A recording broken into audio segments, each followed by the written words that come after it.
Good morning. आज के इस लेक्चर में हम लोग पढ़ेंगे tractive effort and tractive resistance के बारे में कि ट्रैक्टिव एफर्ट क्या होता है एंड ट्रैक्टिव रेजिस्टेंस क्या होता है, जो कि हम लोग को गियर बॉक्स में पढ़ना है। गियर बॉक्स में ये लगता है। फर्स्ट वन देखते हैं, tractive effort. Tractive effort is defined as the force at the rims और the outer edge of the driving wheel of a moving vehicles. Moving vehicles में जो होता है, जो रिम लगा होता है, व्हील लगा होता है, उसके आउटर एज पे जो होता है, जो फोर्स लगता है, उसको हम लोग क्या बोलते हैं? ट्रैक्टिव एफर्ट बोलते हैं। In other words, it is the sum of tractive force and rolling effort on the road surface. इसको दूसरे शब्द में भी हम लोग बोल सकते हैं कि tractive force plus rolling effort is called tractive effort. मतलब ट्रैक्टिव फोर्स और रोलिंग एफर्ट का ये क्या है? दोनों का सम है। दोनों का मिला करके क्या बना हुआ है? ट्रैक्टिव एफर्ट बना हुआ है, जो कि व्हील के आउटर एज पे लगता है driving while driving of moving vehicles. Tractive resistance. Tractive resistance create due to the motion of vehicles. जो ट्रैक्टिव रेजिस्टेंस होता है वो कैसे जनरेट होता है? वो व्हीकल्स के मोशन की वजह से क्या होता है? वो क्रिएट होता है, जो कि इट कंसिस्ट ऑफ, इसमें कि क्या क्या होता है? Resistance due to wind. इसमें रेजिस्टेंस ड्यू टू विंड आता है, जो कि हवा के कारण जो होता है रेजिस्टेंस क्रिएट होता है। रेजिस्टेंस डेवलप जो होता है वो ट्रैक्टिव रेजिस्टेंस में आता है। नेक्स्ट जो आता है resistance due to gradient. Gradient यानी स्लोप। जो व्हीकल्स मूव करता है तो कभी अप स्लोप कभी डाउन स्लोप, ये जो होता है इसके वजह से जो रेजिस्टेंस लगता है उसको हम लोग बोलते हैं रेजिस्टेंस ड्यू टू ग्रेडियंट। और ये भी क्या होता है? ट्रैक्टिव रेजिस्टेंस में आता है। Types of road. Type of road, इसकी वजह से जैसे कि कोई रोड बहुत स्मूथ होता है, कोफिशिएंट ऑफ फ्रिक्शन वहाँ पे बहुत कम होता है, कोई कहाँ कहीं पे ज़्यादा होता है, रफनेस होता है तो कोफिशिएंट ऑफ फ्रिक्शन ज़्यादा होता है। तो रोड के टाइप की वजह से जो रेजिस्टेंस लगता है उसको बोलते हैं टाइप ऑफ रोड रेजिस्टेंस, जो कि ये भी क्या होता है? ट्रैक्टिव रेजिस्टेंस में आता है। इसकी वजह से क्या होता है? ट्रैक्टिव रेजिस्टेंस डेवलप होता है। नेक्स्ट जो होता है टायर फ्रिक्शन। टायर फ्रिक्शन जो होता है, यानी टायर फ्रिक्शन पे भी डिपेंड करता है tractive resistance. Coefficient of friction tyre का क्या है? डिफरेंट डिफरेंट टायर में different different coefficient of friction होता है। उसकी वजह से जो भी रेजिस्टेंस जनरेट होता है कोफिशिएंट ऑफ फ्रिक्शन की वजह से, उससे ट्रैक्टिव रेजिस्टेंस में आता है।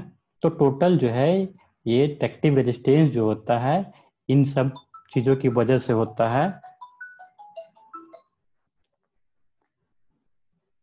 resistance due to wind, resistance due to gradient, type of road and type of friction.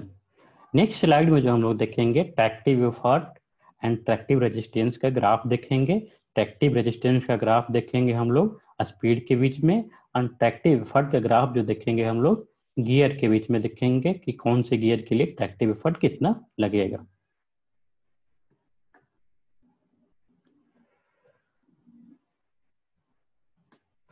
तो इस ग्राफ में देख रहे हैं, फर्स्ट ग्राफ में जो कि रेजिस्टेंस और स्पीड के बीच में ड्रॉ किया हुआ है। इसमें दिखाया गया है कि जैसे जैसे स्पीड बढ़ रहा है विंड रेजिस्टेंस क्या है? धीरे धीरे वो बढ़ता जा रहा है। तो डॉटेड लाइन से दिखाएं यहाँ पे, यानी स्पीड बढ़ेगा तो क्या होगा? रेजिस्टेंस, विंड रेजिस्टेंस बढ़ेगा।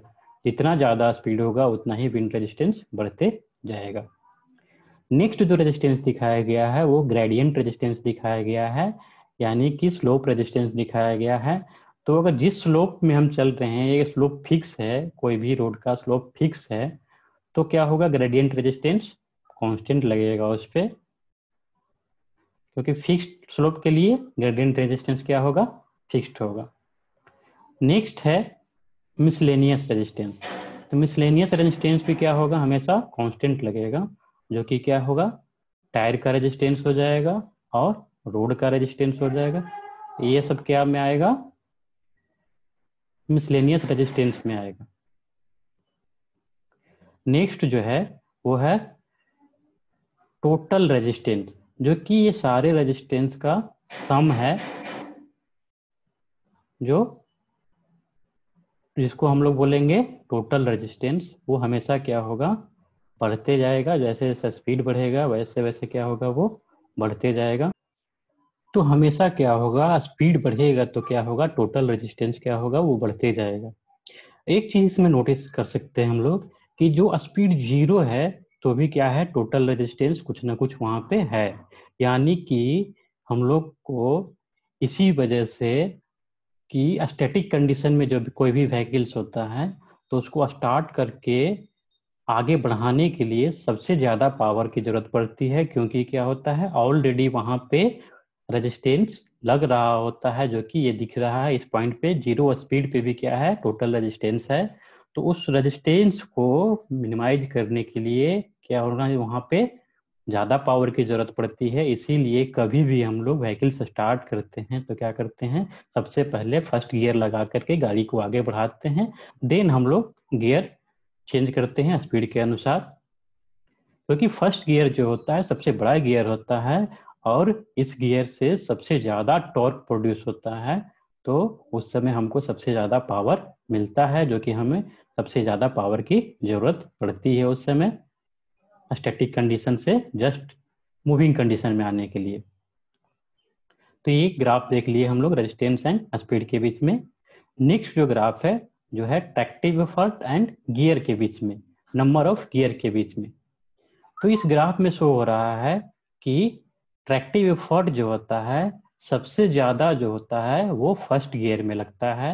क्योंकि ट्रैक्टिव एफर्ट क्या है, वो जो है आउटर व्हील पे जो फोर्स लग रहा है वही क्या है, मेरा ट्रैक्टिव एफर्ट है। तो सबसे ज्यादा फोर्स आउटर व्हील पे कब लगेगा, गियर 1 में। तो एक गियर में सबसे ज्यादा ट्रैक्टिव एफर्ट होगा, उससे कम क्या होगा फिर सेकेंड गियर में होगा, जो कि उससे कम होगा ट्रैक्टिव एफर्ट। थर्ड गियर में उससे भी कम होगा ट्रैक्टिव एफर्ट। फोर्थ गियर लगाएंगे उससे भी कम होगा ट्रैक्टिव एफर्ट। फिफ्थ गियर लगाएंगे उससे भी कम होगा।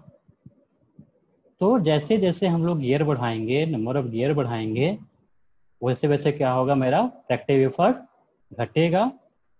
और क्या होगा, उसका स्पीड क्या होगा, इंक्रीज करेगा। क्योंकि जैसे जैसे गियर बढ़ाते हैं, यानी कि धीरे धीरे हम लोग गियर का साइज क्या कर रहे हैं, छोटा कर रहे हैं, तो टॉर्क कम जनरेट होगा और स्पीड ज़्यादा जनरेट होगा। तो ये था, हम लोग पढ़े देखे भी कि ट्रैक्टिव एफर्ट क्या होता है, ट्रैक्टिव रेजिस्टेंस क्या होता है, और इसका हम लोग ट्रैक्टिव रेजिस्टेंस का स्पीड के बीच में ग्राफ, और ट्रैक्टिव एफर्ट का गियर के बीच में ग्राफ क्या होता है। तो आज के लेक्चर में इतना ही। Thank you.